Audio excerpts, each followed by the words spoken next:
2018 tax supported operating budget. Is there any disclosure of pecuniary interest or general nature thereof on the items in front of us today? Okay, as usual, I'm declaring that if anything comes up in regards to user fees or fees in regards to baseball diamond parks, I will be declaring a conflict, and I will not enter into the debate or discuss it, and I will leave the room if any questions come up regarding that matter today. So, hope everyone's doing good. I know we've all worked to this moment for the presentation today, and I'd like to kick things off with going to our Deputy CAO, Trevor Lee of Corporate Services, and we'll start going through everything. And actually, maybe I'll just, Tara will talk to us later about the opportunity of times to ask questions when she speaks to us as well. Everyone's good, and I did get regrets just for a little bit from Councillor Gibson that he is on his way from the airport. I'm not sure about the other councillors at this time, but we'll start things off. So go ahead, Trevor. Thank you. Good afternoon, Mayor Guthrie, councillors and guests. This afternoon, City staff is presenting the 2018 tax-supported operating budget. This budget includes a base operating budget, local boards and shared services, and impacts from other levels of government totaling a proposed 2.19%. In addition, staff have prepared for your consideration City Department budget expansions, a dedicated infrastructure levy, and local board expansions. Just last week, through good discussion and deliberation, Council approved the 2018 non-tax operating and capital budgets. We'll once again ask for your Council's consideration of the budget we are presenting to you today and look forward to your approval on December the 5th. The 2018 tax-supported operating budget takes into account strong effective policies, legislative compliance, council direction, current levels of service, and affordability. Similar to the non-tax operating and capital budget preparation, staff has put significant effort into building a budget that sustains the city's financial requirements without compromising the programs and services our citizens enjoy. Our staff was tasked with staying below a 0.5% increase to their budgets over last year. Staff across the organization worked diligently and met that challenge, making reductions where they had control. This afternoon, you will hear about budget pressures that are a direct result of legislative changes from higher levels of government. For example, the Employment Standards Act, which has revised minimum wage. These prescribed changes created a necessary increase to the 2018 tax levy in order to still deliver the same level of municipal services. The operating budget also includes the total budget for the local boards and shared services. There will be more discussion and details about these particular budgets on November the 15th when the local boards and shared services are here before you as Council to present their budget details. The 2018 recommended base budget, representing a 2.19% increase over last year, and consists of department and corporate adjustments, prior council decisions, impacts from other levels of government, and the local boards and shared services base budget. In addition to the base budget, staff will also present Council with 3 budgetary items for your consideration. City Department expansions totaling 1.4%, an additional 1% contribution towards the city's long-term goal of sustainable capital funding in the form of a dedicated infrastructure levy, and local board expansions totaling 0.25%. Staff's hard work is reflected in this budget, and through an open and transparent process, you'll be able to make clear, accountable decisions about this budget. I'll now ask Tara Baker, our City Treasurer and General Manager of Financial Services, to introduce the 2018 tax-supported operating budget. Thank you, Trevor. I just wanted to start with a small administrative item. This meeting is being streamed on YouTube, similar to October 26th. Rogers was only able to televise the 2 approval nights, so this will also be occurring on November 22nd and as well as November 15th.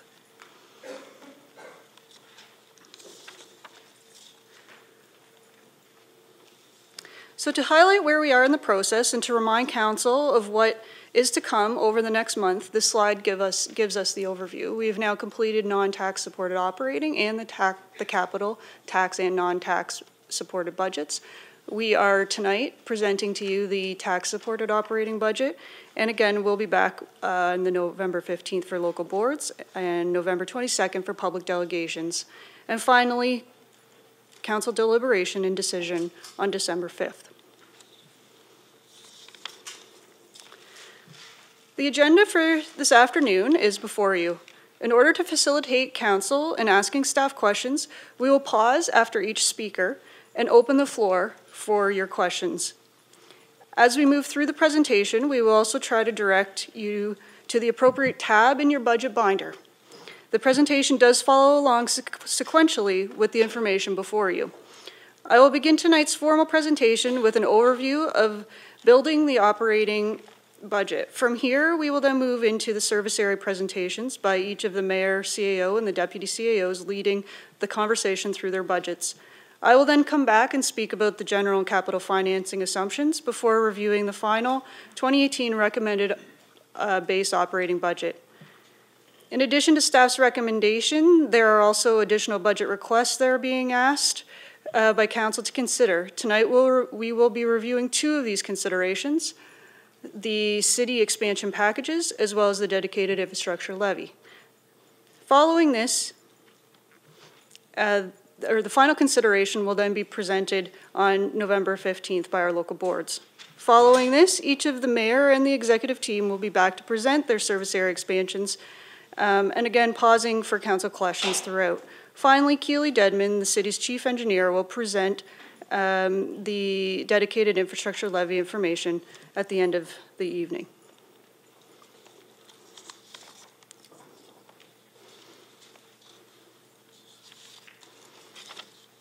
The tax-supported operating budget is guided by the corporate administrative plan pillars of our services, our people, and our resources.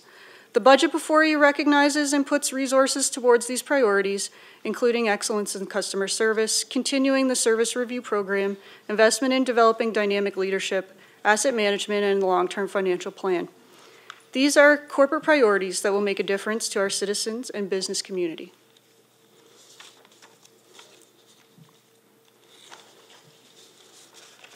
The city uses a build the budget model, and I will begin tonight's discussion with some behind-the-scenes commentary to get us to the final recommendation of 2.19% in front of you.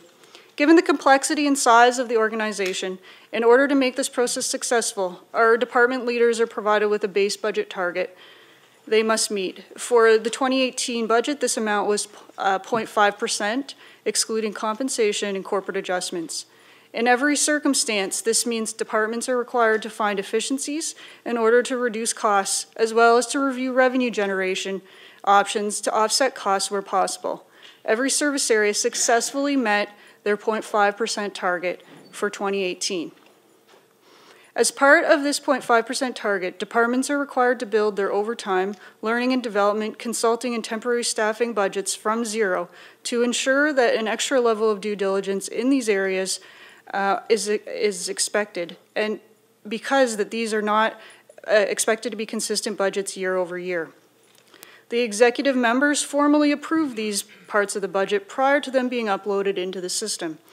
The next step in the process is to then look at our variance reports and the systemic budget issues that need addressing. As part of this budget before you, the city was able to address a number of pressures, including the environmental service budget for $470,000 related to the organics processing contractual commitments with the region of Waterloo, and as well as adjusting revenues for ice rentals, tree planting, and subdivision external recoveries to reflect actual experience in revenue collection. Due to external factors, including impacts of technology, the type and pace of development occurring in the city, contractual changes, and changing experience in the market, there will likely be annual adjustments of this nature that the city needs to consider. Full-time compensation, energy, corporate contingencies, assessment growth, local board and shared services estimates, and other general assumptions are then provided for at the corporate level. At this point as well, finance staff are working closely with the executive team and our colleagues in HR to develop long-term reserve fund strategies for notable pressures that are more appropriately spread over the longer term to mitigate risk and the impact of the tax rate. This is where having contingency reserves available becomes a key success factor in budgeting, as cost escalations can be managed over the longer period, rather than in 1 year. The result of this process is that staff recommend a 1.82% operating base budget. Certain legislated items and pressures from other levels of government provided additional challenges in 2018, totaling $844,000. And for transparency purposes, these costs are identified separately, and as a result, brings the final recommended base to 2.19%. This slide depicts all of this information I've just discussed in a slightly different layout and builds to the 2.19%. Corporate adjustments include impacts of the transfer to capital, utility costs, and corporate contingencies. The council prior decision line category mostly consists of the impact of full-time compensation changes as a result of many factors, including collective agreements, pay equity practices, and corporations' benefit costs. These will be a common pressure throughout the service area presentations that you will learn about. Other levels of government impact represent cost pressures that are out of the city's direct control, including minimum wage, standby pay, as well as WSIB due to the presumptive illness legislation. The budget before you also considered a number of other priorities, including maintaining approved or legislated levels of service, direction from council and the council shared agenda. It considers input from the community and recommendations from both internal and external audits for improving programs and services.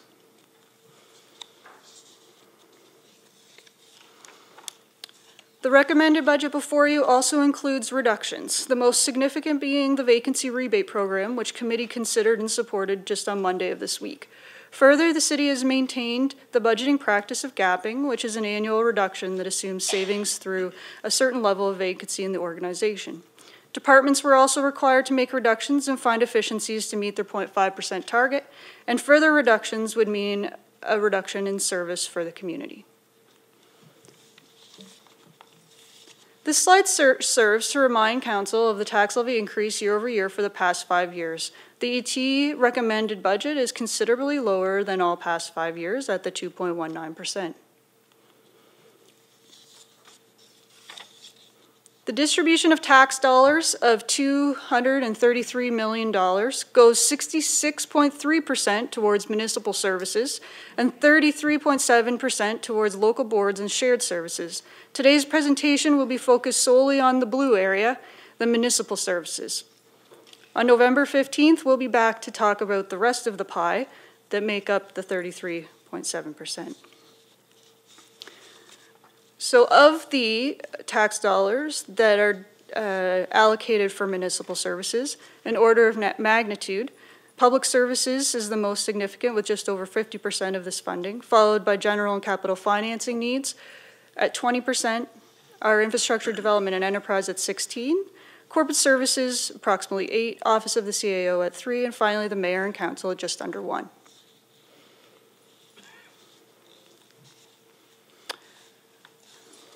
So at this time, I will pause and I will ask if you have any questions before I move on to handing the floor to Mayor Guthrie. Councillor Alt? Yep. Thank you very much through you to staff. They are of a general nature. I appreciate you making reference to legislative pressures, both you and Mr. Lee, and I appreciate you identifying 844,000. I think it was 844 was the number. I'm surprised that's all that it is. I just wonder if you could just comment, are there other areas where we're experiencing those same pressures that don't show up in the budget? So we've done we had a significant review of these pressures, and I would say that there's a couple pieces to the answer. So the WSIB is one of those areas where we took a longer term strategy. So we're using the reserve fund to mitigate the cost impact over a longer term for WSIB. And I would have to defer to David or Trevor regarding the other parts of that, about the employment standard and the minimum wage. So. Through the chair that's in transition to Councillor Alt. Our HR department spent a significant amount of time reviewing the impact specifically to the minimum wage effect, and coming at it from a number of areas. We've identified the total dollar value of the minimum wage implementation to be in the range of the 300 and some thousand that's identified. We have not factored in any other pressures that might be a result of the implementation of that with respect to variations within the grids, but that's the identifiable effect that will be happening in 2018.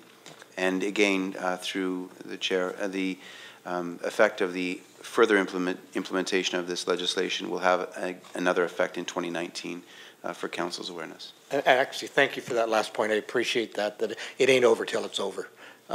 Another question, and I'd really, just through staff, whomever wishes to answer it, can. I do recognize that we are a growing organization, and that as a consequence of that, there are pressures on our budget as well. I was wondering if there are any general comments that you can make on how the very fact that the organization in the city just keeps growing creates significant pressures on us to do more. And quite often do it with less, and therefore not necessarily being successful at achieving that. Is there any way to talk about that in a ballpark fashion? Sorry, Mayor Guthrie, I shouldn't talk ballparks. Through the chair to Councillor Auld, it's a fairly large question that you're asking. Probably at the end of our discussion, you might get a better sense of clarity for your question, and we can answer it more specifically. The executive team will be addressing each of the service areas, and we'll be discussing some pressures that we're anticipating in each of the service areas. Sure. Either at the end or at the start, it doesn't matter. It ends up being the same frame. And the last point, I thank you very, very much for identifying that basically you've done the reductions that can be done, and that any further reductions will equal a reduction in service for all intents and purposes other than that. Keeping our increases to 0.5%, what you've said is that there are very few low-hanging fruit left. Thank you. Thank you. Are there any other questions so far on the slides? Oh, Councillor Hoffman. Thank you. Through you, Madam Chair. Speaking of reductions, so we have this kind of equation that we have in our mind when we're working through the budget, and we look at the percentage of the increase, and there's so many dollars if we take 1%, if we want to remove 1% or lower the budget by 1%, would that number be approximately 2.3 million? Through you, I guess, Madam Chair. Yeah, the number is 2.27 million. So close to 2.3, 2.27 million. So if we want to decrease the budget by, say, 1%, we would have to remove approximately, no, not approximately, exactly $2.27 million. That's correct. Okay. I like to have that number in the back of my head, so thank you for that.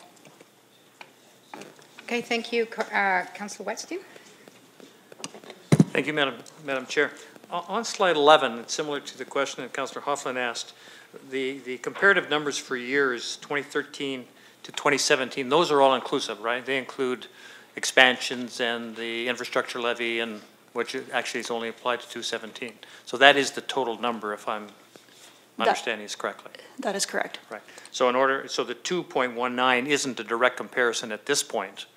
It would have to, the additions that we have to talk about would have to be discussed in order to have a direct comparison. So we're not comparing 3.03 to 2.19 as in terms of accurate comparisons. The considerations are before council. Right. For your consideration. Yeah, and my only question, I understand this, my only question, if somebody got this chart, they might assume that everything that's in the 3.0 or 3.15 is also in the 2.19, and it's not. And I understand that. Thank you very much. Any other questions so far? Okay, thank you. So Mayor Guthrie is going to come up and do the presentation for the council. There we go. The Office of the Mayor and the City Council. Thanks. Thank you, and through you, Madam Chair, to council. There's a nice picture of us and City Hall and a little girl making sausage there. I don't know what's going on in that picture, but here we go with what we're looking forward to for 2018. And it is, focused on what we've really been doing the last few years as a council, but the one thing that would be new would be the top bullet point and the bottom one as well. There is the CRM that has been implemented that we've been using. And for the bottom one, of course, it's getting ready for whoever the next council is in December onward. The budget should, I can talk about it a bit later, maybe with expansions as well, but it should reflect that opportunity for the new council as well. So as was already mentioned by Tara, the overall is a 0.6% changeover, and that's including the salaries benefits already, so it's actually very, very good. And the drivers are compensation for the staff in the mayor's office. And there's the changeover for the divisions of both the mayor and the council. Again, though, it's still totaling the 0.6, which includes the wages and benefits and salary increases. Oh, sorry, that was quick.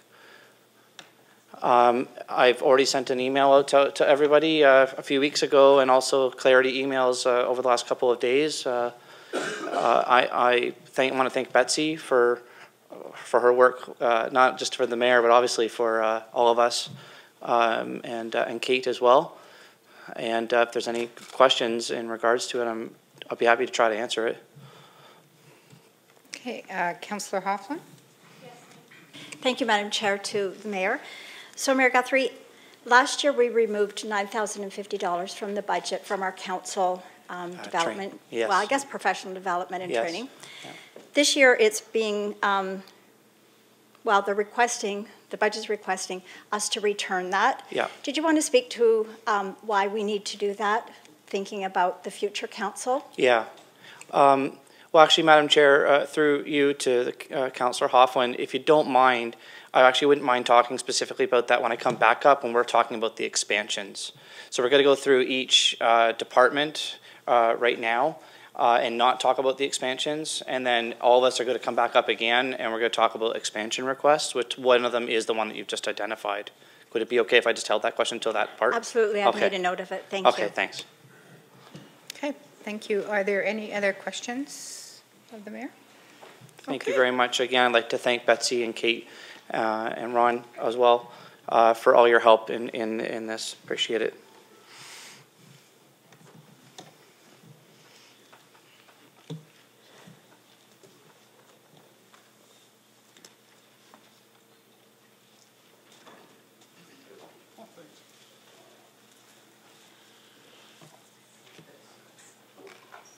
Good afternoon.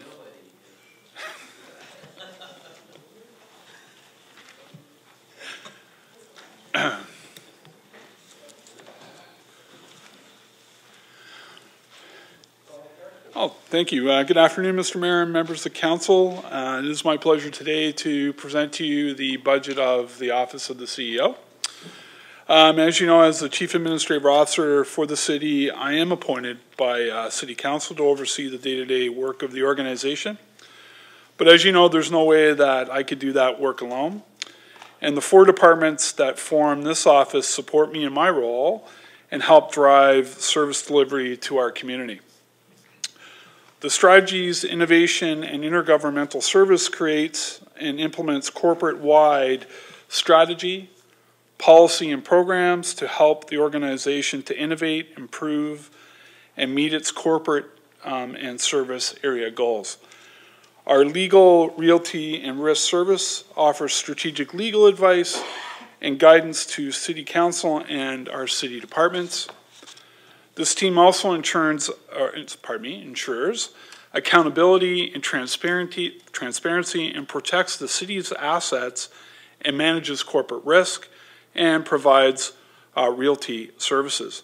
Our internal audit division adds value by helping us to improve city operations and systems of internal control. They also work to evaluate and improve the effectiveness and risk management controls and our governance processes. Our corporate communications and customer service area offers strategic communications and issues management advice to the organization as a whole. This area also leads the development of our customer service strategy. And just for a moment, Council, I'd like to talk a little bit about our 2017 accomplishments. As you know, this year we implemented the corporate administrative plan to improve the delivery and quality of services to increase transparency and accountability. Earlier this year, we issued our citizen satisfaction survey, and the results told us that we're on track.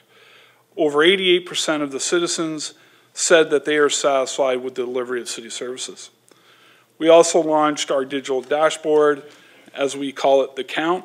That was the first for the city, and the data we collect and share with citizens will support more data-driven decisions.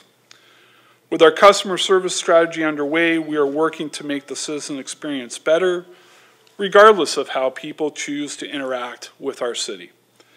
This year alone, we received approximately $17.9 million in infrastructure funding from the federal and provincial governments. And as you know, when we receive that kind of money, that takes that pressure off our citizens and our taxpayers. As you also know, we undertook the research and analysis to explore the best option for the future of Guelph Hydro. We are now in the negotiation table working towards a transaction with Guelph's interest in mind. We led the development of a decision guide for municipalities called Navigating the Shared Economy. We presented that guide to AMO, and it was very well received, and it helps municipalities understand the new economy and what it means to the local level and how to respond appropriately to it. Also, our Civic Acceleration Program, we continue to innovate through that Civic Acceleration Program, working with entrepreneurs, startups, students, and companies to create solutions for complex municipal problems. And as you may have seen in the recent email that you received today, we're getting national attention on that program, and we just did a recent interview with the Toronto Star. Also, through our legal department, we worked on bringing OPA 48 to its conclusion, and we also worked through our procurement bylaw. So for 2018, whoops, there we go. So 2018, we will, again, our team will continue to evaluate the impact of the administration plan and provide regular performance updates to council as stakeholders.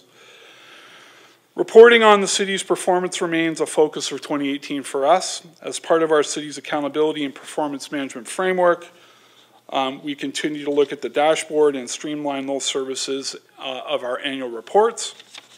These projects allow us to measure whether the services we deliver are meeting our stakeholders' expectations.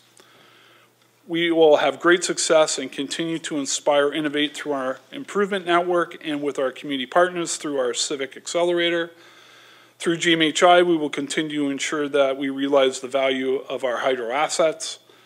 And of course, our audit division will help lead projects to ensure transparency and customer service.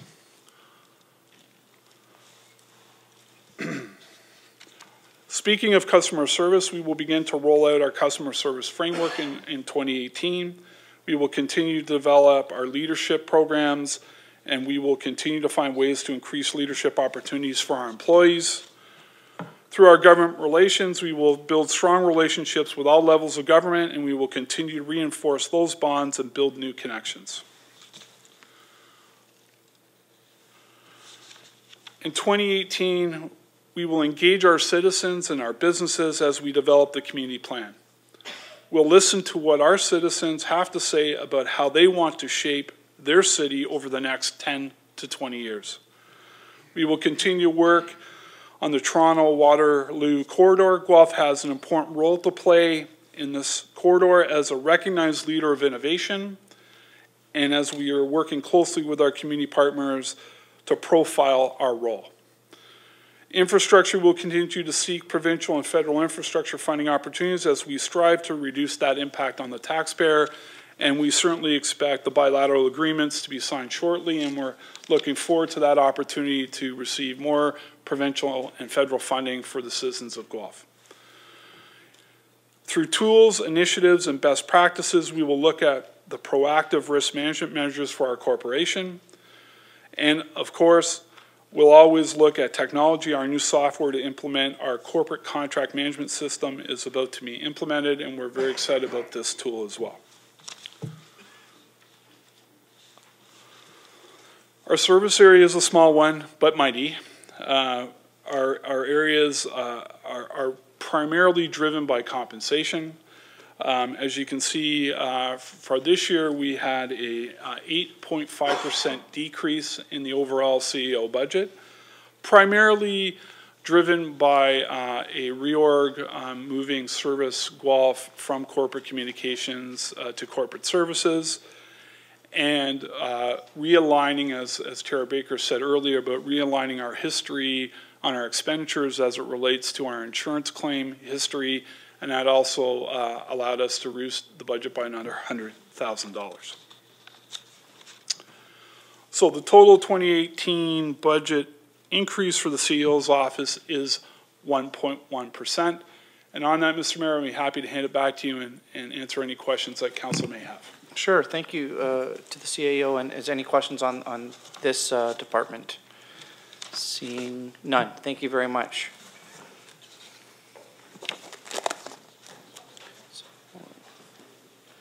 Next up, we have Scott Stewart.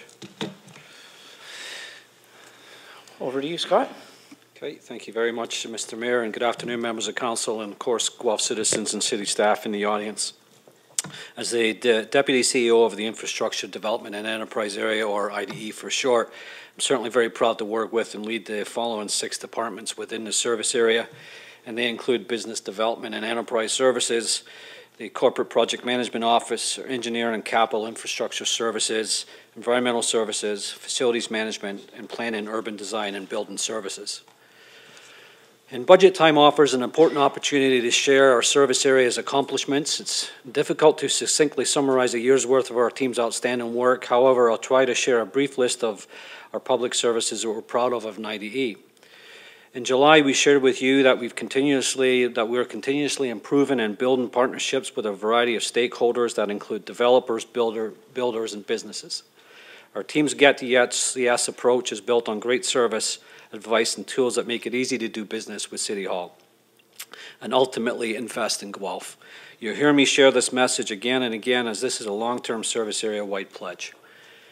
The pledge follows the completion of Guelph's Integrated Operational Review, or you might recall it as IOR, an overhaul of the city's planning and economic development process that took 5 years and involved more than 70 staff across the corporation. And speaking of significant planning matters, we're now poised to move ahead on the Guelph Innovation District Secondary Plan and Guelph's official plan update, thanks to their recent OMB approvals. And to date, we have a community-informed and council-approved vision and guiding principles for the Clare Maltby Secondary Plan. As this is the city's last large greenfield area, we're excited to be bringing this outcome to you at the December 4th Committee of the Whole meeting, and we think that you'll be just as excited to hear what we've been up to over the last little while.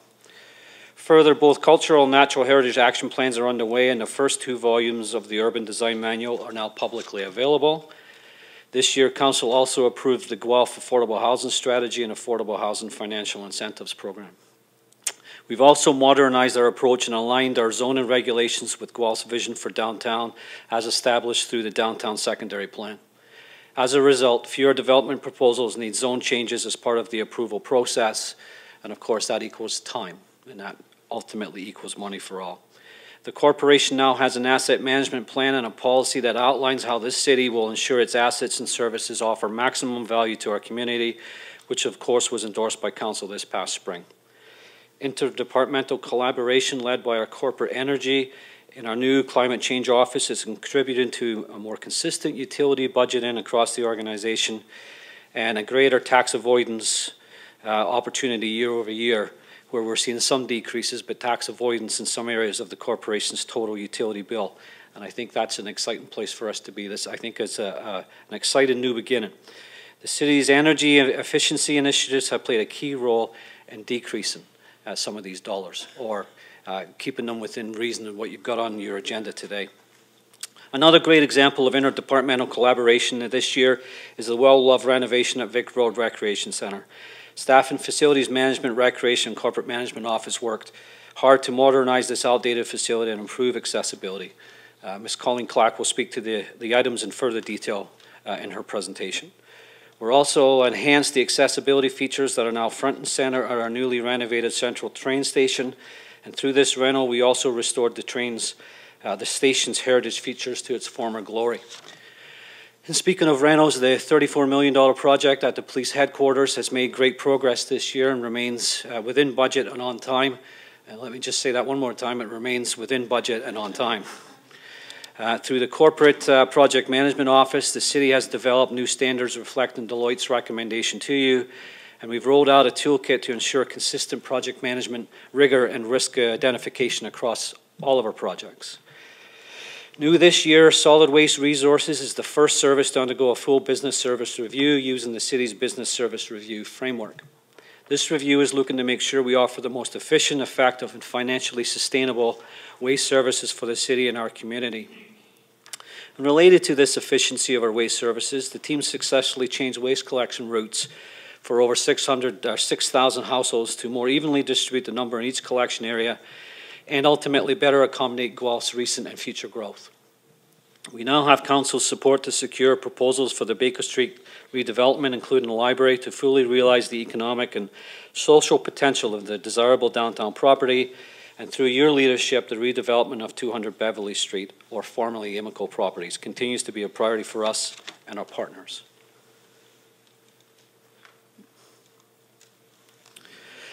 Next year, we'll continue to deliver major linear infrastructure construction projects throughout the city. We'll conduct research and community engagement for the Transportation Master Plan for our future. We'll continue to provide efficient waste collection and disposal that focuses on customer service and high diversion rates. We'll continue to enable project managers to apply process and project management best practices through training and decision-making at the right level of this organization. And we'll complete the solid waste business service review and improve business practices for a financially sustainable and competitive solid waste operation. We'll champion the implementation strategy that aligns future downtown secondary plan activities, including the Baker District, to leverage private investment. And we'll continue to lead the city's climate mitigation, adaptation, and sustainability efforts. We'll align our resources across multiple departments to support the Clear Maltby Secondary Plan and finalize the Natural Heritage Action Plan, Cultural Heritage Action Plan, and the Urban Design Manual. We'll continue to lead the city's Tier 1 capital projects through the Guelph Police Services headquarters renovation, Wilson Street Parkade, South End Community Center, and the Baker District. The increase, overall, the increase in organics facility tip and fees is a result of increased tonnage from the region of Waterloo. That region has been very successful with their launch this year of their expanded program. And with that, this tonnage is coming through our facility. We've struggled a little bit as late with just some of the capacity and odor issues, but we've been dealing with that with our neighbors and, quite frankly, with the regulator as well. So there is certainly some good news starting to come out of some of the solid waste contracts that we've entered into. Still work to go, but we're certainly providing good value to both communities. We're forecasting about an additional $190,000 in revenue at the Solid Waste Resource Center at our for our waste processing contracts. The annual increase in parking permits will result in an additional $85,000 in revenues. And at the same time, we're budgeting for a $100,000 decrease in subdivision fees to align with recent trends. Very specifically here, the IDE administration has increased its training and membership for greater access to associations in order to expand Guelph's level of influence amongst key service area stakeholders and facilitate local municipal advocacy among our industry peers, as well as other orders of government. We've got a small increase in our consultant budget that's lining up more with sort of our actual expenditures. As you know, it's been 2 fun years that I've been here. I didn't influence the 2015 budget, but I've certainly paid a lot of attention to the 16 going into 17, and here we are with what we think is a realistic plan so that we don't have negative variances. Our plan in urban design and building services increase is driven mostly by compensation and other, if you will, uncontrollable corporate increases. Our facilities management increase is due to additional consultant services and utility charges. And again, utilities is broad strokes. It's hydro and it's gas. And of course, we supply water services to ourselves, so that's broad strokes under the utility charges, which are partially offset by added revenue from grants and charges to capital to cover project management fees on Tier 1 capital projects. Our engineering capital infrastructure services increase is due to corporate compensation costs increases and a decrease, as I mentioned earlier, in the subdivision fee revenue. And an environmental service increase is driven by the organics waste processing cost. Our property taxes in lieu, we've just recently been reassessed at our Waste Resource Innovation Center, so that assessment's gone up it's gone up exactly $781,000. We're paying the correct amount for our fleet maintenance and equipment parts, and that's all been part of the journey we've been on together for the last 2 years on, are we getting this solid waste beast under control? And we're partially doing that through this budget, and you can see that we're now starting to pay the right things in the right places. And BDE has got a reduction of $65,192, and that is really, it's a departmental reorganization that occurred earlier in the year, resulting in the reallocation of the 2017 community energy and parking related budgets, both to facilities management and of course to engineering capital infrastructure. And the CPMO increase is largely due to temporary staffing. It's about $14,000 to complete the current secondment position. So with that, Mr. Mayor, I will certainly stop talking and see if there is any questions. Thank you very much. And any questions for this department? Okay, Councillor Gibson, then Councillor Allen. Thank you, through you, Mr. Mayor. Sorry I'm a little bit late. DCO Stewart, I just had a few questions. Again, this is all coming at us really quickly. I've got Post-it notes throughout my binder, but it's hard to keep up with your throwing at figures like that at us. But facilities management, if you don't mind. I don't know where that was on your slideshow, but it is underneath your purview, so I'll ask a question. We have grant funding in 2018 proposed of $175,000 and purchase services of $245,000. I think that they're correlated because on the back side of your explanation, so I'm looking at 5-9 and 5-10 of the budget. You've identified the $175,000 in increased grants due to the funding from the Canadian Federation of Municipalities, which is great. But the 210 increase in purchase goods for consulting in the climate change office, can you help me understand the correlation between the two? I'm assuming the grant funding is going to offset some of the consultation fees.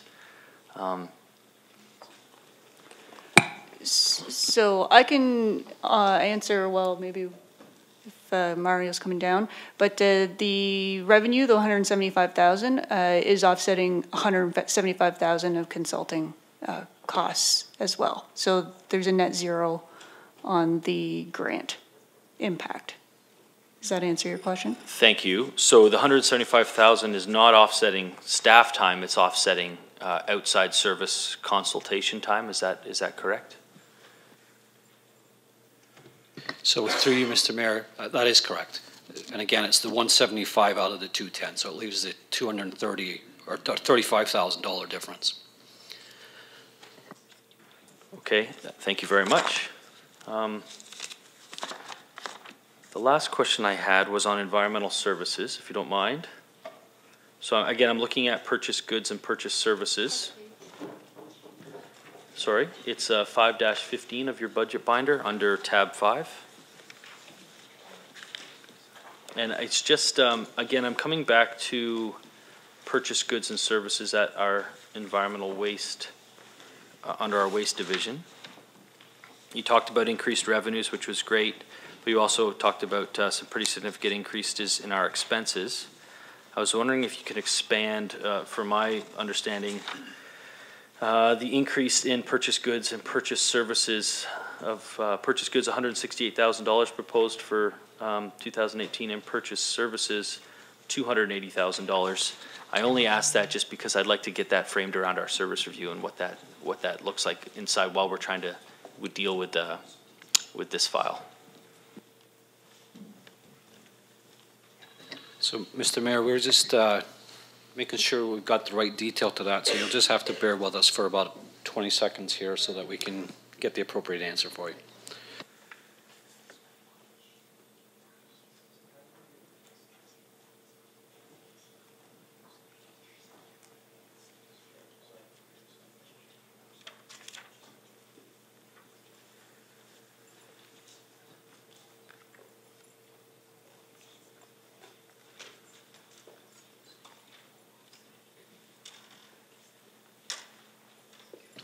So through you, Mr. Mayor, I think we need some of that Jeopardy music that will maybe encourage us to move along here, but bear with us.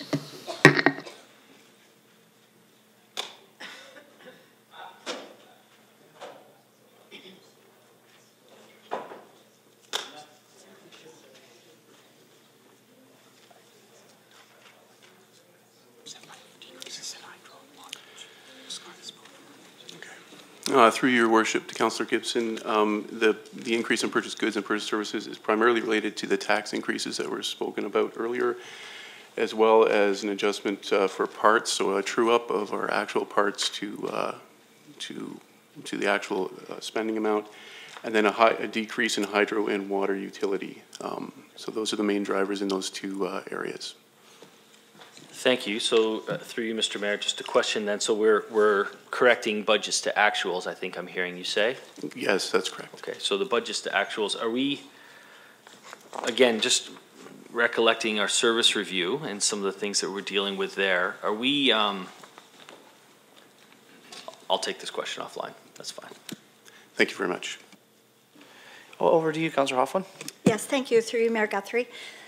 A couple of simple questions to start with, Mr. Stewart. One is around, in your presentation you spoke to an increase to parking permits, but I was wondering about hourly parking. I want to be very clear to the public that there has been no increase in hourly parking. It's just parking permits, correct? So I'm going to be brave and say that's very correct, and I'm just making sure that, oh, that is correct. Thank you. And again, also around user fees.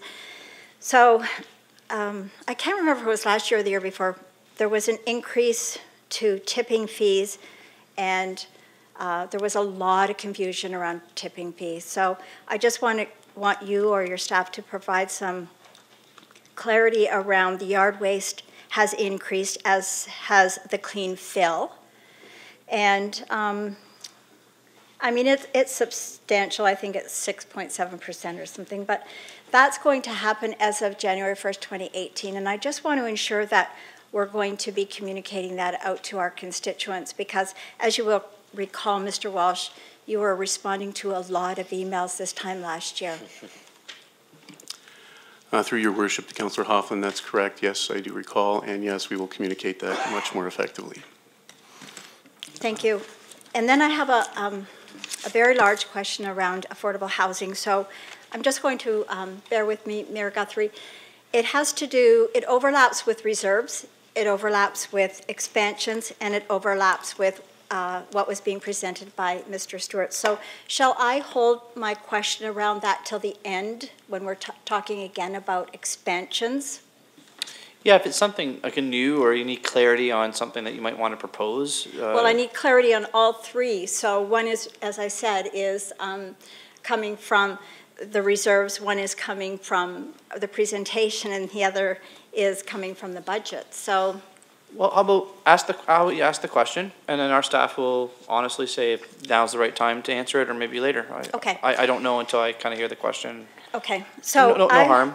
So go for it. Talking about clarity, because I really need to understand the social housing contingency. I think that's something new that's in our reserves now. And then we have an affordable housing program where I believe there's a request for $100,000. And now we have a new program. We have a policy and then a program around the affordable housing incentive program. And in the expansion, we're asking for, I think it's $322,000 in our expansions. So I'm wanting staff to speak to the three different, the reserve as well as the expansion as well as the contingency, because there seems to be some overlap. So through you, Mr. Mayor, so I think simply it would probably be best if we answered it all at once when you're on the expansions, because there is a piece in there, and that's the transition from IDE to public services, so we can make sure that you're hearing the first two parts of that question from our planning staff and our finance staff. Where are we with the reserves? What were the incentives? What was the program you approved? And then this is how you would fund it through the expansion, and I think we could quite nicely articulate that all at once you've gotten through the entire presentation at the expansion level. Thank you. I would really appreciate that because there's some big numbers there and I want to be very clear. As Mayor Guthrie has said, seek clarity. I'll just give you the tab numbers. Social housing is 8.7, affordable housing is 8.7, and the affordable housing incentive program is in the expansions, which is 10.1. Great, and then last on my list is Councillor Alt. Thank you, Mayor Guthrie. Following up on Councillor Hoffland, and maybe my question should have gone first, and it might require the same response, perhaps offline. In talking to our staff just recently, I've discovered that our own affordable housing strategy approach might in fact actually be becoming redundant as a consequence of provincial programs that are coming online. And I am wondering whether we need perhaps to take this offline to have comments from staff before we actually do entertain any expansions. Is there any way to comment on that now? So that we just set up the framework for any of what Councillor Hoffland is talking about. So I think I would think that that would be a good question to follow maybe the conversation that we'll have during the expansions when Councillor Hoffland's question is asked, since it's all in the same area, okay? Okay. Did you have another one? Thank you, Mayor Guthrie. All right, I'll let it go this time.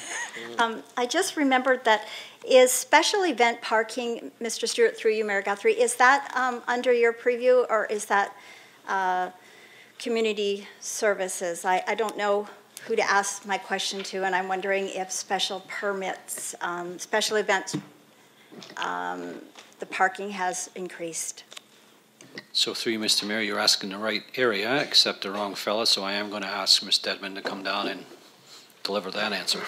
Thank you. Again, we had an increase in special event parking a couple of years ago, and we did receive lots of emails about the increase. So I want to ensure that there is no special event parking increase, and I can't find it in the budget.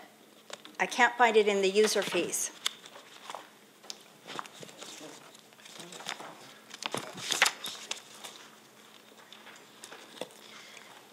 I was looking at page, if this helps, I was looking at 967, and it says table 150 special events, but I'm not really sure what that is, 9-67.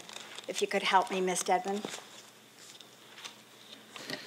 Through you, Mr. Mayor, at this stage, we're going to call a friend, and maybe we can move on and we'll come back and answer this question. It's going to take us a little bit of time to get that answered rather than hold everything up. We'll answer it, though, before we're done today. Thank you. Okay. Thank you. Let's move on to... Oh, they have the answer. Okay. Your friend is right beside you. Through you, Mr. Mayor, on page 958, there is a section for hourly parking rates, event parking at the East and West Parkade. There is no increase. And then on 961,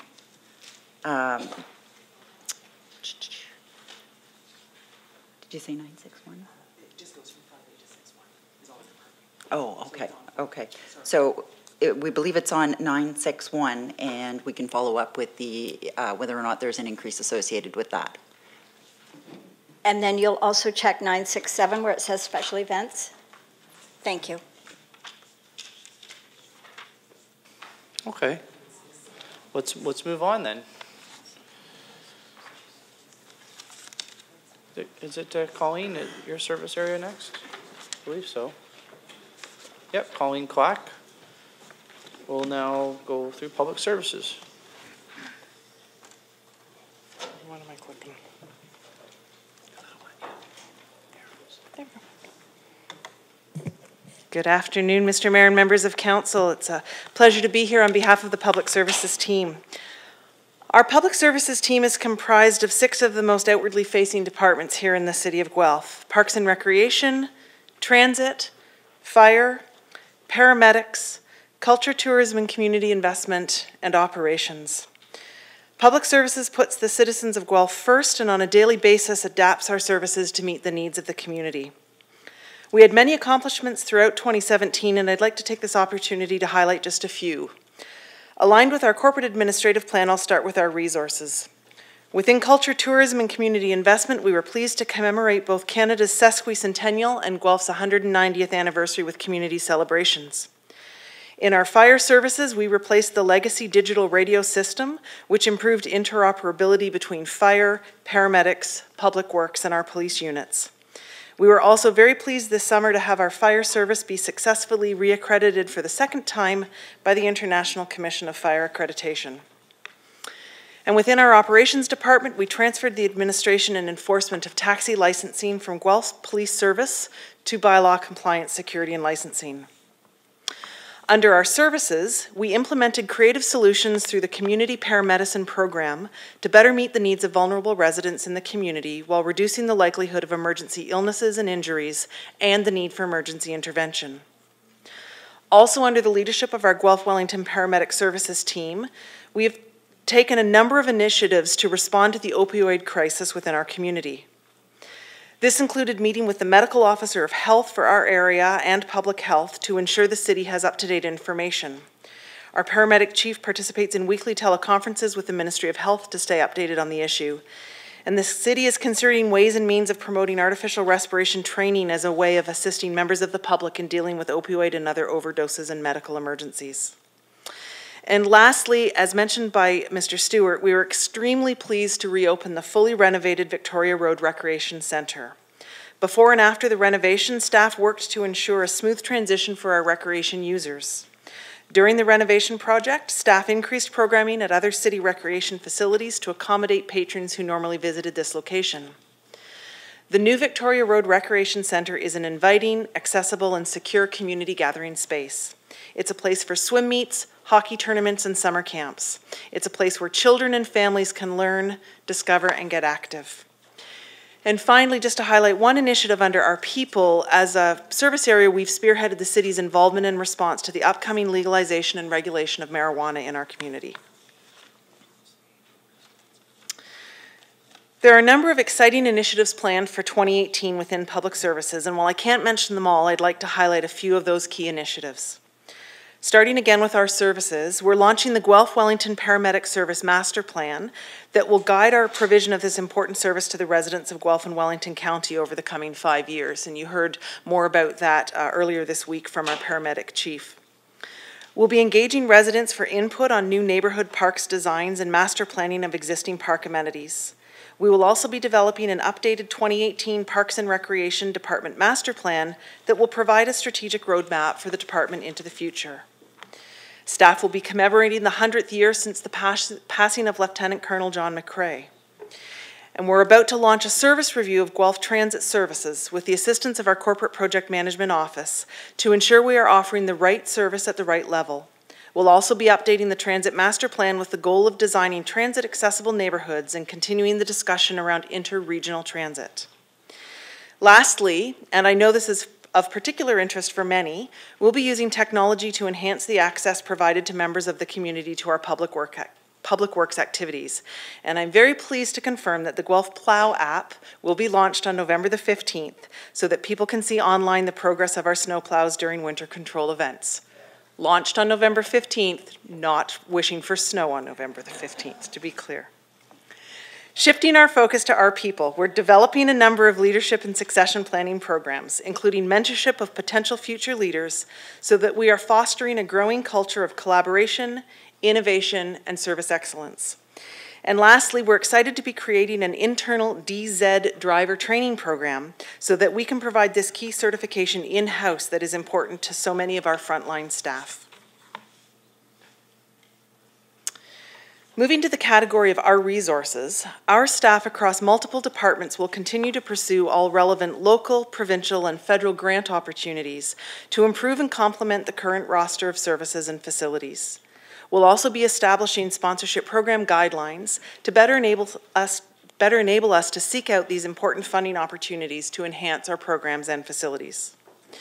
Within our fire services, we'll be implementing creative solutions through the public fire safety education and fire prevention programs to elevate the needs of residents in the community to reduce the likelihood of fire-related injuries and death.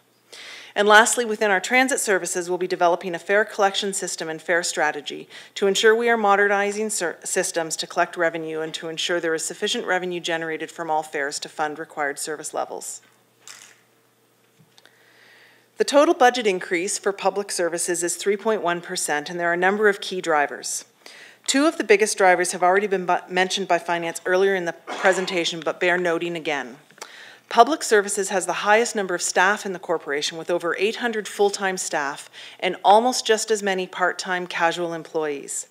Because of this, we are seeing the greatest impact to compensation, specifically as it relates to the changes in minimum wage. We have also seen a significant increase in fringe benefits for fire services due to statutory requirements and, in particular, presumptive legislation. We did see an increase in grant revenue for paramedics from the Ministry of Health, a significant portion of which is the funding that is now kicked in for expansions that were approved in 2017. For our budget to actual corrections, we've corrected our ICE rental revenue to adjust to actual trends that we've seen over the past 10 years, and this will correct a predictable negative variance. We also have budget to actual corrections that have positive impact on the bottom line, the most significant example of which is the increase in parking ticket fine recovery to align to the current trends. And now before you is the budget broken down by department. Staff are prepared to answer any specific questions that you may have, but I'll touch on just a few key highlights. Within the Parks and Recreation budget, as previously mentioned, there was a correction for our ICE rental revenues. We also see the greatest impact in this department to compensation and utility increases, and most specifically to minimum wage increases. In Culture, Tourism, and Community Investment, there was a transfer of a salary out of the Public Services Administration area, which contributes to the budget increase in Culture, Tourism, and Community Investment at the decrease in the administration line. We also saw a reduction in our grant revenue from 2017 as we had special one-time Canada 150 funding. We did offset some of these changes with increasing product sales at Sleeman Centre and the Civic Museum. As previously mentioned, we were able to keep our operations budget increase relatively low with the increase in parking ticket fine recovery. The increase seen here for our fire department is largely related to the previously mentioned increase in benefits expenses. And lastly, the reduction to the budget for our paramedic services is due to the increase in funding from the Ministry of Health to offset expansions from last year. And with that, we would be happy to take any questions that members of council may have. Great, thank you very much. I have Councillor Alt. Thank you very much, Mayor Guthrie. Through you to Ms. Clack. Thank you very much for making emphasis of the impact of changes in wages on programs and what we're offering. I think it's really important. And when I was looking through the schedule of fees that we are proposing, the two questions come to mind. As a consequence of the provincial government pursuing a fair wage and a living wage policy, are the fees that we are proposing, fee schedule for activities, is that a consequence of the fair wage, living wage policy of the provincial government, or is this just a harbinger of things to come for 2018-2019 as a consequence of that policy? Through the Mayor to Councillor Alt, we set the majority of our user rates and fees not necessarily directly tied to wages. We set them in large... I'm sorry to interrupt, but if you're going to get into that, then I need to leave the room. If you're asking about fees for that, I'm going to have to leave. So can we kick the mayor out of the room, please? So sorry, I didn't understand. No, I didn't realize that, but I would like that question. Yeah, answered. I understand. I don't want to be a part of the debate. Yeah, I get it. Yep.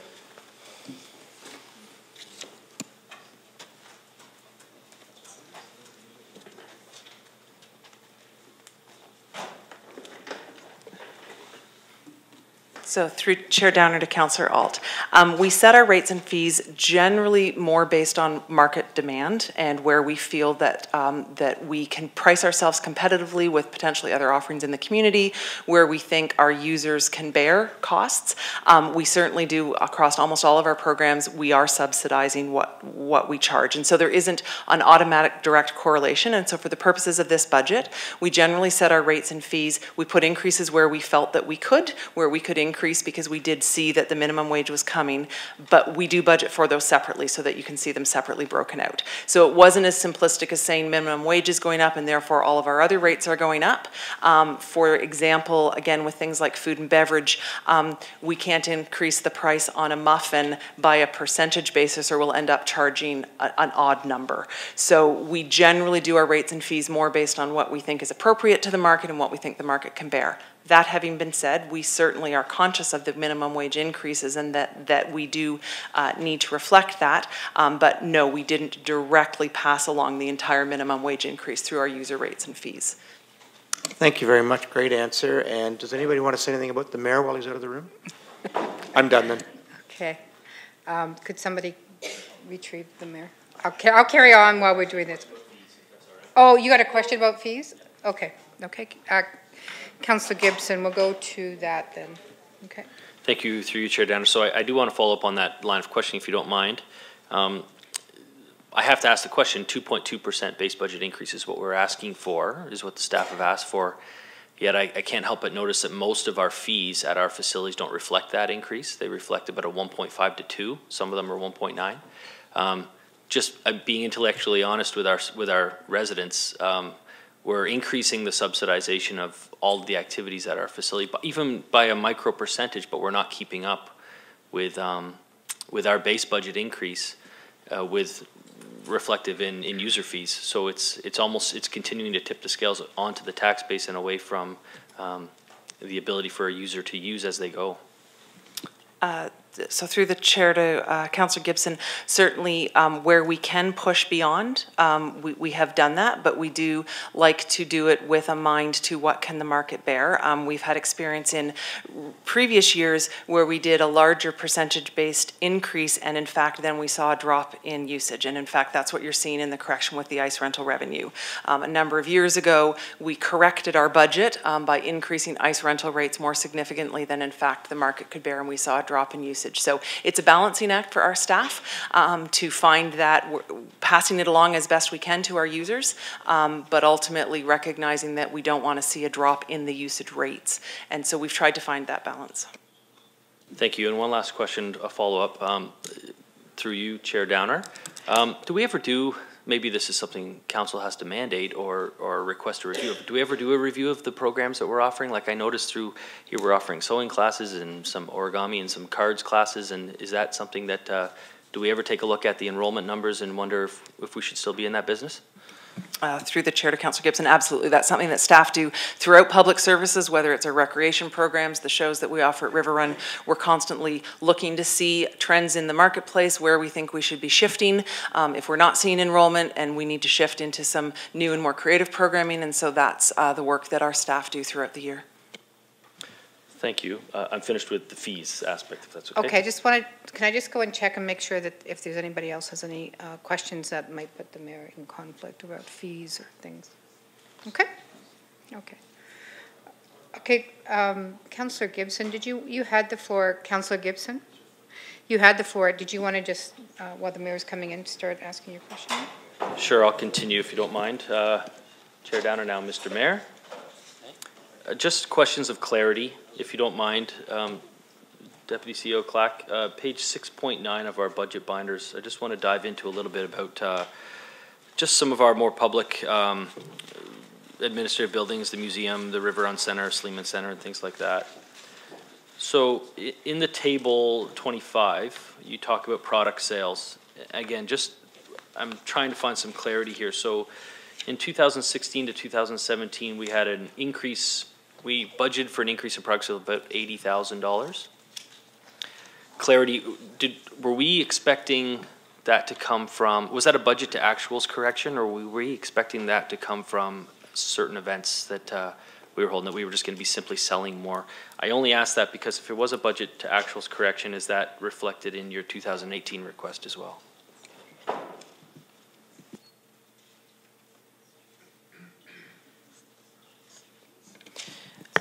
Through the mayor to Councillor Gibson, no, that was adjustment for where we felt that the actuals were going to land on product sales, and predominantly product sales generally do relate to food and beverage type sales. That the majority of it would be at Sleeman Center and River Run.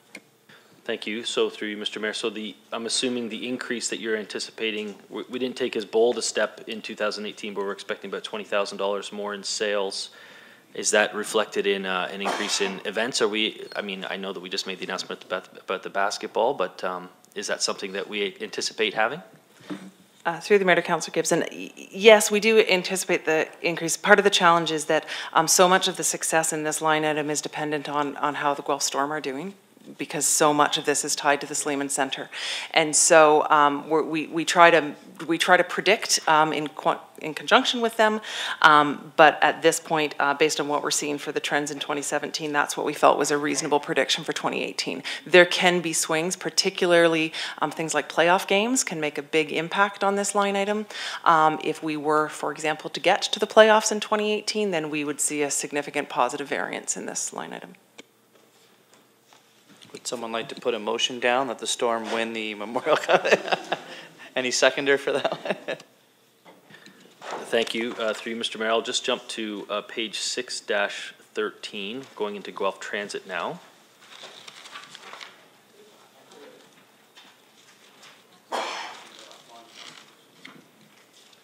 It's really just looking at the trend in budget over 2015 to 2000. I'll take that one offline. That's fine. Okay, so I'll jump to my last question, and that's around the wage increases, the minimum wage increase for 2014. Where do we see that? Where do we see that impacting the most? Is it in our full-time positions, or is it in our? Well, I'll let you answer the question. So through the Mayor to Councillor Gibson, I'm not sure if David Godwalt wants to jump in any further. I can at least start by saying I think within public services the greatest impact would be on our casual part-time staff, where we're seeing wage increases. But there are also aspects to that legislation that David may want to comment further on related to, for example, personal days. And so HR has done a calculation across the corporation of the impact, and he can probably speak to that better. Specifically within public services, it would be on those hourly wages. And David is now here. I'll let him talk. Through you, Mr. Mayor, to Councillor Gibson, as Ms. Clack has indicated, the majority of the impact for 2018 related to the changes in the Employment Standards Act is primarily in public services and in Parks and Rec, and it is attributed to our casual part-time staff. There are a number of other changes to the legislation that we're waiting for Queen's Park in terms of determining and finalizing the legislation. And we'll have a better understanding of that impact for 2019 once the legislation is passed. Currently, it's at committee level. It's passed second the second level of hearings.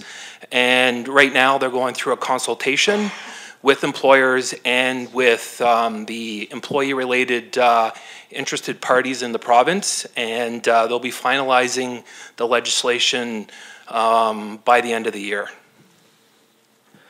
Thank you. So through you, Mr. Mayor, I'll just continue on that line of questioning. So we're facing about a 377, did I read that correctly, increase in essentially part-time wage, summer staff wages because of the wage increase. So these aren't full-time salaried employees who are seeking a minimum livable wage. These are summer students.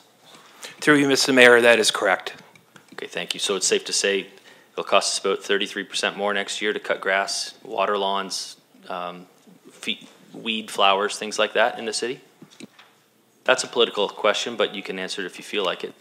Through the Mayor to Councillor Gibson, all I was simply going to comment on is our casual part-time workforce encompasses a large number of departments within public services. They are predominantly within Parks and Recreation, also throughout Sleeman Centre, River Run. We have, to say, almost equal number of casual part-time employees as we do to full-time employees, and many of whom are essential to the services we provide.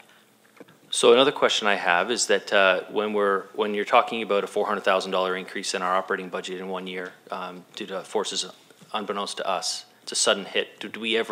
Have we looked at any types of efficiencies, contingencies, planning for fewer hires next year for our summer staff to sort of offset that cost? Through the Mayor, Councillor Gibson, in most cases, the majority of our staff are actually year-round, and we would need to see cuts in programming. So, for example, lifeguards, swimming instructors, the ushers at Sleeman Centre, those are all staff who we have throughout the year and who we need in order to provide the programs. So, in order to reduce our staffing levels, we would also need to reduce the programs that we're offering. Right, thank you, but through you, Mr. Mayor, but summer day camp staff, summer grass cutters, summer maintenance, summer landscaping, those aren't year-round staff, are they? Through the Mayor to Councillor Gibson, certainly we do have some that are seasonal summer employees. It's split throughout all of our departments. Thank you very much. Thank you, Councillor Wetstein. Thanks, Mr. Chair. Mayor, now we got David here. What about the issue of compression as the bottom moves up from a compensation expert perspective in dealing with our policy? Do you see that as having an impact on the rest of our salary structure going forward? Through you, Mr. Mayor, to Councillor Wetstein, currently, no. There was a significant difference in gap between our casual part-time and full-time. But again, that is subject to our increases to our full-time. And depending on what full-time get versus certainly going forward in 2019 with the impact of part-time, you do start seeing that wage gap starting to close. But as of right now, in short, there's no compression. Councillor Alt. Thank you, Mayor Guthrie. I apologize, but actually Councillor Gibson twigged something with me on part-time and other staff, and that actually relates to 10-33 parks, seasonal staff, sports fields, and trails. It was identified that we are actually increasing the amount of time that is allocated for the maintenance of those trails, which I support. But ironically, it would appear that this is one of the very clear costs that we have to incur as a consequence of global warming and a longer season. If the seasons are longer, if we don't maintain those trails and don't maintain those fields, we are going to pay for them in the long run. Is that correct? Through the Mayor to Councillor Alt, so that's an expansion request that's before you for your consideration, and we'll certainly speak more to it. But yes, in short, that is part of the reason that we are looking to expand, is that the summer is dragging on longer into the fall. Thank you. So it's obviously clearly another wage increase right there. Thanks. And right beside you, Councillor Hoffman. Yes, thank you. Through you, Mayor Guthrie. To Ms. Clack, I have a couple of questions. One is around community benefit agreements. And the increases to those are, I believe, built in cost of inflation or cost of living. I wonder, how often are these community benefit agreements reviewed so that staff can understand the impact on the community? Through the Mayor to Councillor Hoffland, I'll ask Dana Evans, our General Manager of Culture, Tourism and Community Investment, to answer that. Thank you. Good afternoon, through you, Mr. Mayor. We have terms usually in the 2 or 3 years with our community benefit agreements from an overall amount and structure. I think you're also alluding to a sort of cost of living increase as well. We review that annually through Statistics Canada and their consumer index amount. We've made arrangements with our community benefit agreement holders to look at that number as of the end of July, and it's a number year over year percentage that looks at food, shelter, transportation costs. This year applied to the 2018 budget was a 1.3% increase. Thank you very much for that, Ms. Evans. My second question is, I see Chief Osborne in the gallery. On tab 6, page 20, the expenses increased to fringe benefits. Could Ms. Clack, could you have Chief Osborne provide council clarity around the $610,000 increase in fringe benefits? Through the Mayor to Councillor Hoffland, I actually may ask David Godwald. It is related to the presumptive legislation, and so I think that's probably more appropriately answered by HR. Sorry, John.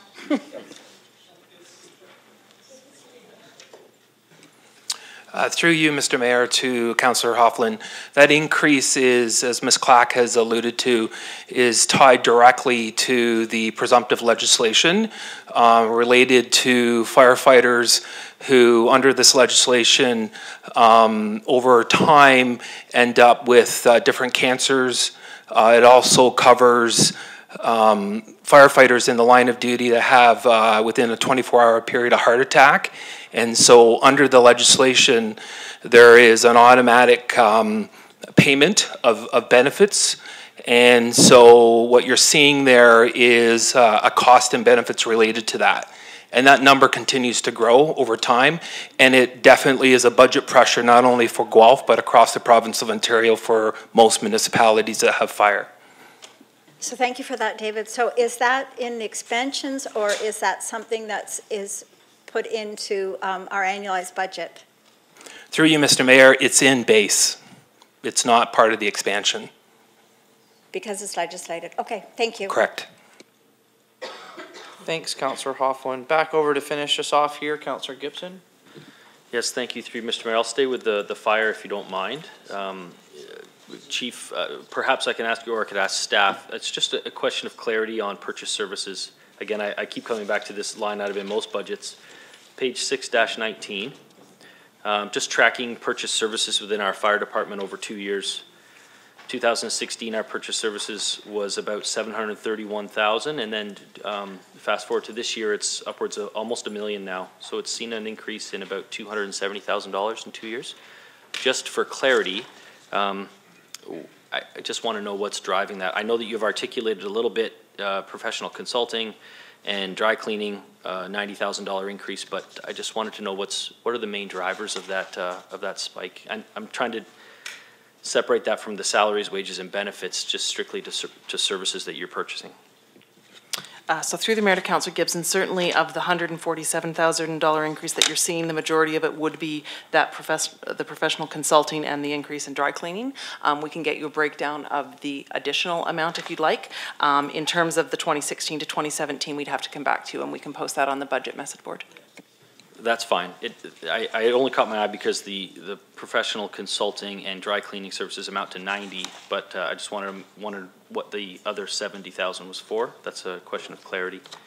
My last question is back to page 6-8, and it's really just a question of clarity, information gathering at this point. I don't have any intent behind this, but it's around attendance and general admission. So Guelph Museums, I attended there this year. My nephew attended there went there this year as well for a school project. But I just wanted to know general admission, not special event, not school trips or class or birthday parties. You don't have to give it to me today, but moving forward, I'd like to know what the general admission attendance was last year. I'd like to see what sort of numbers we're getting at our Guelph Museum. And then you can give me the special event, because that's important too. Special events like birthday parties and classroom trips, but I'd like to just know what the general admission on a day-to-day basis looks like. That's just a takeaway question if you don't have it today. Thank you. We'll get that posted to the budget message board. Okay, that's it for this program of work, so thank you very much. And now we're moving on to corporate finance, and that would be with our Deputy CAO, Trevor Lee. Go ahead, Trevor. Mayor Guthrie, councillors and guests, I'm pleased to be back before you to give you an overview of corporate services. We like to think of corporate services as the heart of the organization, supporting the daily functions of all city departments so they can get to yes. Pause for a moment. Get to yes. Our 5 specialized services provide the organization with advice and direction on legislative requirements through the City Clerk's Office, our bottom line through the stewardship of our financial services, a wide spectrum of services to our employees through human resources, including health, safety, and wellness, recruitment, and labor relations, network security, technology, and computer management through our information technology department, and court proceedings, administration, and parking fine processing through court services. In all we do, our main focus is on delivering excellent customer service to both our internal and external customers. Court services was presented as part of the non-tax operating budget and received council approval on November the 2nd. The remainder of our services are presented as part of the 2018 tax-supported operating budget. Now for some highlights of our 2017 accomplishments. Throughout this year, corporate services has led processes, took on challenges, and reached corporate goals in the form of numerous accomplishments, which several are noteworthy to highlight here today. In finance, Our Finance Department demonstrated their commitment to financial sustainability this past August with the announcement that the City of Guelph's credit rating remains strong at AA+ with a stable outlook. The City's 2017 Reserve and Reserve Fund Review and Policy Update was a significant achievement to support both strong financial management and budgetary flexibility. Not only is the Finance Department responsible for the coordination and overseeing of the annual budgets, which is an achievement in and of itself, other notable milestones include: our accounting team implemented a process to identify and claim HST commercial rebates, saving the City approximately $260,000 annually. This work was previously completed by external consultants and has been managed in-house through capacity building. Our property tax team has reviewed and engaged the community regarding the elimination of the property tax rebate program, estimated to save the City $470,000 annually. Additionally, they managed a successful tax sale process, recouping $40,000 of tax arrears owed to the City on residential tax rates. Our City Clerk's office is the primary contact with respect to the business of City Council. As part of the Meetings Management Review Project, the City Clerk's office began posting web-friendly versions of Council and committee agendas, allowing the public, staff, and Council easier access to meeting information. Service Guelph is often the first point of contact for residents and citizens. They currently deliver 60 services to customers on behalf of the organization. So far in 2017, Service Guelph provided joint leadership to the Citizen First Customer Service Roundtable to research, support, and implement corporate customer service initiatives, including a citizen satisfaction survey and a customer service charter. Their dedication to leading customer service has included delivering corporate-wide customer service training, where approximately to date over 100 staff members have attended. There's been a significant effort in 2017 to put into corporate asset management, including the establishment of a Records Information Management Committee. This committee continues to drive the importance of corporate information being a critical city asset that must be properly managed. Our IT department is focused on stabilizing and improving services to our customers by addressing business needs and work planning, which include service desk enhancements provide improved software and performance reporting, better defined service levels, and a customer service portal. The launch of virtual private networking that allows staff to remotely access all Guelph facilities safely and securely from off-site locations. The intranet was redesigned and just relaunched this very week, now offering user-friendly improvements.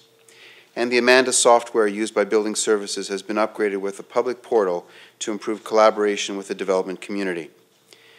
In human resources, they're also achieving great success with their career path initiatives, showing significant increases in employees taking continuing education programs. Additionally, they've worked with departments across the corporation to establish secondment positions which invest in employees and support their growth within our organization. The Human Resources training programs have generated over 100 leaders attending a 2-day Labor Relations 101 education. Additionally, the Peer Leadership Charter training programs has also been launched for lead hands and coordinators. Our initiatives for 2018. We'll be leading some key initiatives, and they are as follows. Planning and delivering an inclusive municipal election and council orientation with a focus on efficient and easy-to-access services for the community, voters, candidates, and incoming council members. Communication and customer service are fundamental in what we do as a service area, and in 2018, we will continue to enhance customer service delivery and experience through process improvements and employee training. We'll continue to enhance the city's financial communication through improved internal and external web presence. Our people. It is important to invest in our employees, and in 2018 we will complete the following.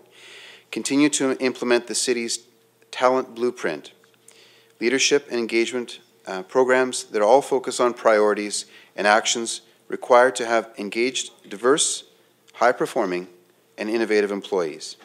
Investing in the quality of our workforce leads to the delivery of quality service and programs for our community. We will also provide the tools, support, and career development opportunities that enable exceptional public service. Our resources. The IT department works very hard every day to deploy, facilitate, and manage technology and innovation in an effort to support the city's communication, networking, and infrastructure needs. In 2018, we'll continue to remediate critical technology and infrastructure to ensure the city's information network is not only reliable, but also secure. The corporate services budget has a 10.9% year-over-year increase. The increase is attributed to the increase in information technology, purchase services for software, network, and consulting services, and, as previously mentioned by our CAO, the reallocation of Service Guelph from the Office of the CAO. With the transfer of resources from the Office of the CAO relating to Service Guelph, the effective increase for corporate services is reduced to only 6.1% year-over-year. The departments within corporate services have worked diligently to account for the evolving needs of a growing community and service levels, while still building an operating budget with an objective of minimizing the tax levy. The increases provided in corporate services budget are the result of good decision-making to provide the necessary services and technology that mitigate corporate risk, meet legislative requirements, and the needs for our community. Corporate Services Administration has a 7.9% decrease from 2017 as a result of a decrease in salary and wages and benefits from year-to-year grid changes. Human Resources has increased by 1.4% from 2017 to account for increases in expenses for promotional and purchased goods that support workforce planning and diversity initiatives, and also increase in consulting fees for human resources, information systems, and expertise. The IT budget has increased by 10.7% and is mostly driven for the increases of purchase services and consulting, specifically $255,000 for payment card industry compliance, a legislated requirement for the city to maintain in order for us to process credit card payments, $81,000 for maintenance, support, and licensing costs for current and upgrading application software, and $88,000 to support the city's digital strategy, network, and database design. The City Clerk's Office has increased by the 54.5% from 2017, already mentioned in the transfer of Service Guelph from the Office of the CAO. In Finance, there's a 5% increase from 2017, which is the result of decrease in internal recoveries from financial services relating to the development agreement work and non-tax supported services provided, decrease in expenses due to savings from outsourcing property tax bill printing and minor capital office supply savings. And finally, increase in external revenues and other tax recoveries. And that, Council, is an overview of corporate services.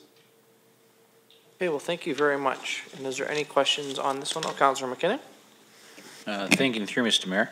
I was looking for some information under the IT department. I wasn't sure if it was IT or council or whatnot, because obviously every election year there's a little bit additional cost for the new council coming on regarding phones, tablets, whatnot.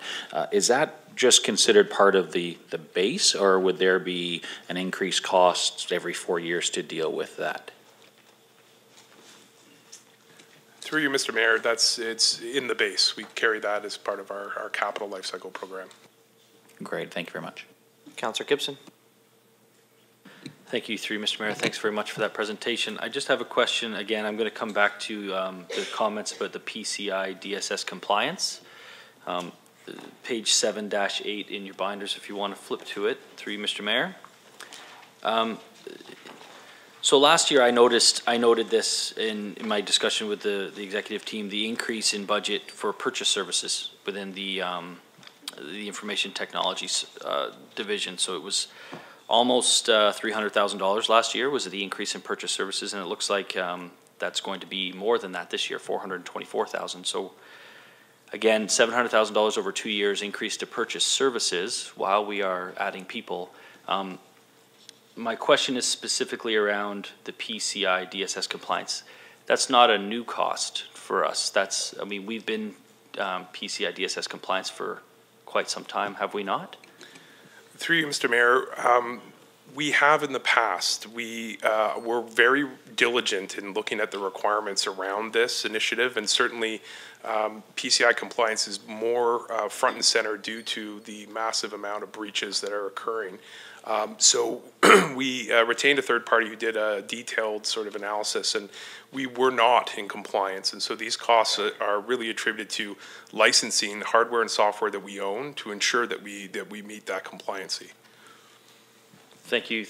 So again, I'm not trying to stick on this too much, but new compliance costs that we were not in compliance with before is going to cost us $255,000 next year. Through you, Mr. Mayor, yes, these costs are attributed to the licensing only on hardware and software that we currently have. This essentially is the cost to ensure that our systems are safe and reliable enough to meet the compliancy level on behalf of the regulation. Thank you. And one last question. Do you see this recurring is this now going to be an annual cost for us, or do you see is this a once every 5 year sort of license renewal, or is it an every single year we're going to be paying these fees? Through you, Mr. Mayor, this is an annual projection at this point. However, we do in 2018 have a considerable amount of work to do on a corporate payment server project that may allow us to further leverage cloud technologies and such to reduce the ongoing operating to ensure our on-premise infrastructure is in compliance. Thank you very much.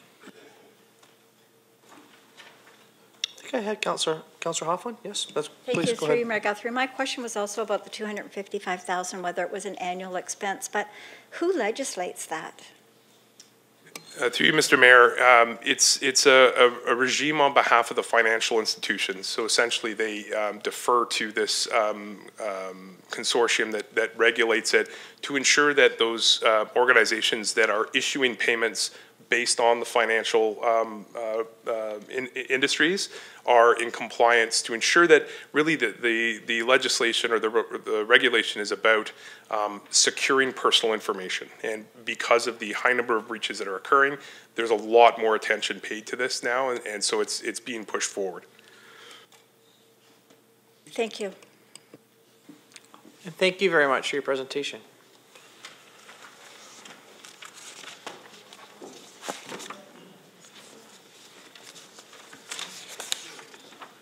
So we're now done through that and back to Tara, I believe. Yep.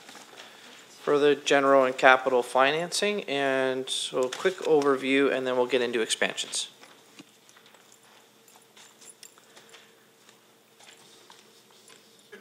Okay. Thank you. So now I am here to present with the general and capital financing budget.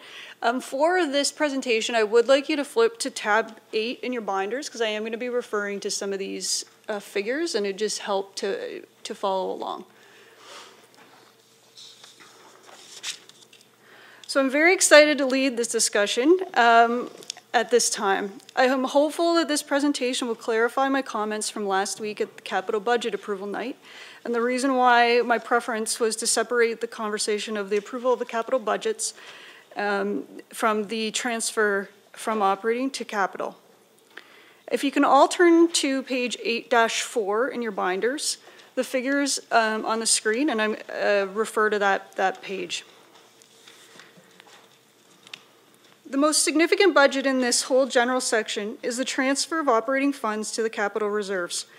The capital reserve funds are then used to fund the city's tax-supported capital needs, as well as the annual debt carrying costs, both principal and interest. Based on our asset management plan and the city's long-term tax-supported capital needs, we know that we have been consistent in communicating, we've been consistent in communicating that this amount is too low and not sustainable.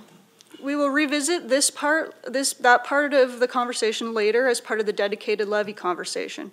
My goal here right now is to explain what is in the base budget and to give you some perspective on this transfer compared to the transfers you've just approved as part of the rate-supported budget. On the slide in front of you, you can see that the tax transfer proposed for 2018 compared to the rate transfer approved in 2018. The total tax transfer to capital is approximately 40.8 million, and of which 13.2 million pays for our debt servicing. We're allowing 27.6 to be available for capital needs in 2018.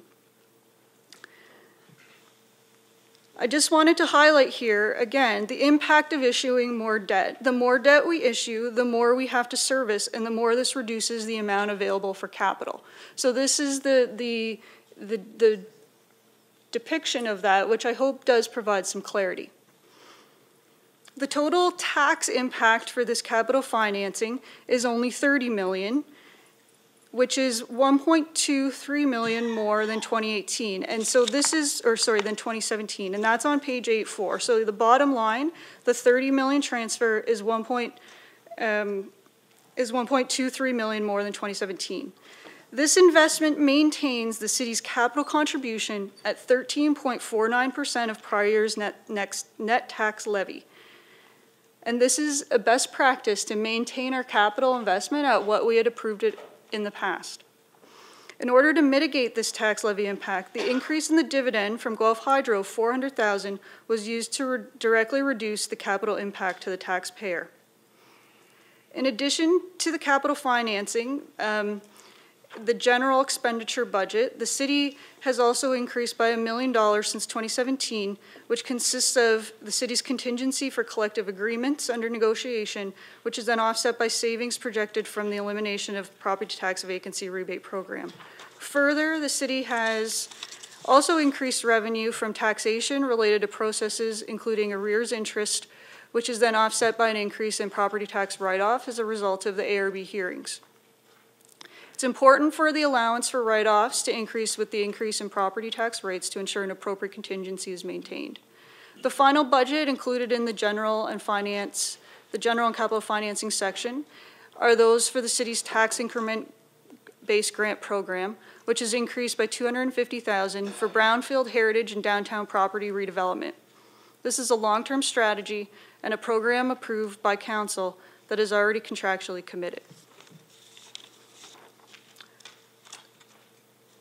So with that, if we go back to the screen in front of you, I just wanted to, I guess I'd turn the floor back over to you now to ask questions about the general and capital.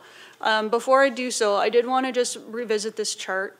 So the total transfer for 2018 was 73 million across the entire corporation, of which then 13.2 was used to pay for our debt, leaving 59 or approximately 60 million for capital.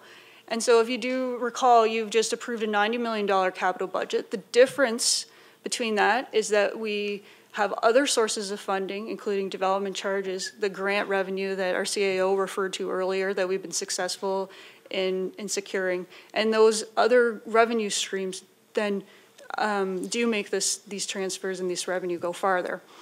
So as you can see, the other piece that I wanted to add in here for context as well is that in the asset management plan that the link was sent out to you last night, the replacement cost of our assets is over $4 billion. And if you look at our investment on an annual basis as a percentage of our actual replacement costs, you can see then the rate that we're actually investing on an annual basis. And what I did want to highlight is to bring back is that we are replicating a very successful long-term financial plan to get us to sustainable funding in our tax-supported budget as well as in our stormwater. And we're replicating the water and wastewater program which we've implemented. And so this, again, just reinforces the fact that we have been successful in our water wastewater. And it's the exact same strategy that we're endeavoring to implement on the tax and the storm. So with that, I turn the floor over to you. Okay, so, and you're going to talk about the levy portion later. So clarity around what was just discussed. Councillor Hoffman? Thank you, through Mayor Guthrie. I think I've just answered my own question because I was looking for the 0.21%, I believe it was the 470,000 reduction in vacancy rebate, and I see it on page 8.3 now. So we had this discussion about that at the operating, or at the capital budget. So I see it reflected in here now. I couldn't find it earlier. And just so I'm clear, Tara, so the increase in the hydro dividend, the 400,000, was to offset the increase in the operating transfer to capital for last year or for this year?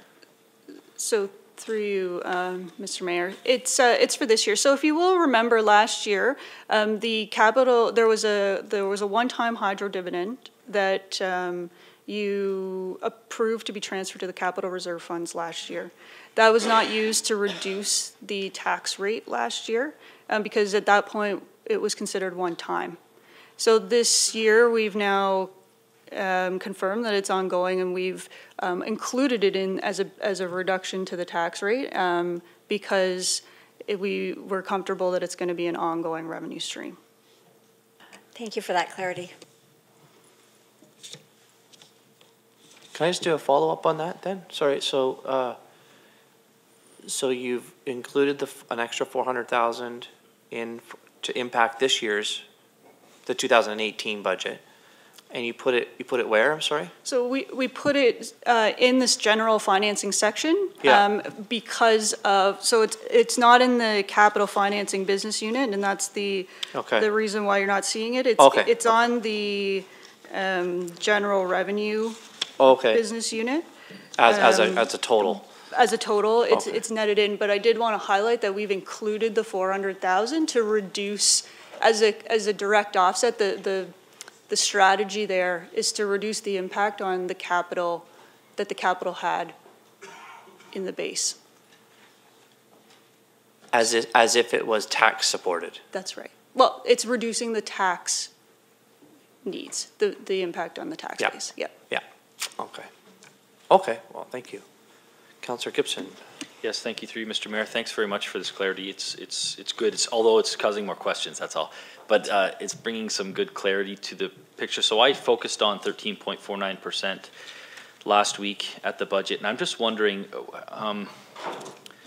we're transferring city reserve funds, and it's to the tune of 13.49%, but where does this new stormwater levy fit into that? Is that inclusive? Is that 13.49 inclusive of the stormwater levy, or is the stormwater levy in addition to that? The stormwater levy is in addition to that. So when I quote the 13.49%, that is just the tax transfer. Great. So this gives me a little bit of solace because for years I always like to see, my quest was always around 15%, but because we pulled stormwater out of the tax base and is separated now, it's ultimately going to reduce that percentage a little bit, but knowing that the stormwater is separate gives me comfort. My last question, and I think it's just maybe to set up my line of questioning for the levy discussion, and because it's appropriate now because we've heard about this, it's the top line, the tax supported. So we collectively have transferred $59 million to our capital budget this year after debt servicing, but we passed a $90 million budget. So there's a 33% difference between what we are transferring to our capital budget and what our budget is set for, and we're counting on other things like development charges, I'm assuming grants or funding from other levels of government to account for that 33%? Through you, Mr. Mayor, yes, I wouldn't phrase it as we're counting on it, but we've budgeted for that. So we are confident that we have for 2018 the other revenues that make that up. Some of it is reserve funds, some of it's partner contributions, some's grants, some's DCs. Okay, thanks. So we'll focus closely on words. Obviously, that's fine. I get to set up my questions for later. We have, if $90 million is what's required for our next year's budget, and the tax base is supporting 60 to 66% of it, I want to park that now for when we talk about the levy and hopefully in the next little while, because I think it's important to know that there are synergies between the tax supported and what we are charging for development and what we are not counting on, but what we are budgeting for from other sources when we talk about asset renewal and capital investments. Thank you. Okay. So why don't we go to the next slide just to kind of close off what we've gone through. Sorry, is it back one? Yep. So that's what we've gone through to land us at the 2.19%. And now we're about to walk into expansions, but I think this is a nice time for a 10-minute break. Makes sense, right? But just before we do that 10-minute break, so we'll come back here at, I tried to fix that clock earlier. We'll come back at 4. I just want to make sure that there's been a narrative out there since our colleagues in the media are here right now about there's going to be a 4.85% tax increase. And I just want to acknowledge that that is not correct. There is a base budget that staff have brought forward at the 1.85, I think it was, then with the external pressures, it's brought us to 2.19. Now it's the build a budget format, it's kicked over to us, and then we decide what we want to do with anything extra over and above that. And I just want to reiterate that it is a base budget of 2.19. And that would be very nice to see that in the media and in other outlets that are within the city. Saying that, I will take a break and we'll come back here for 4 o'clock.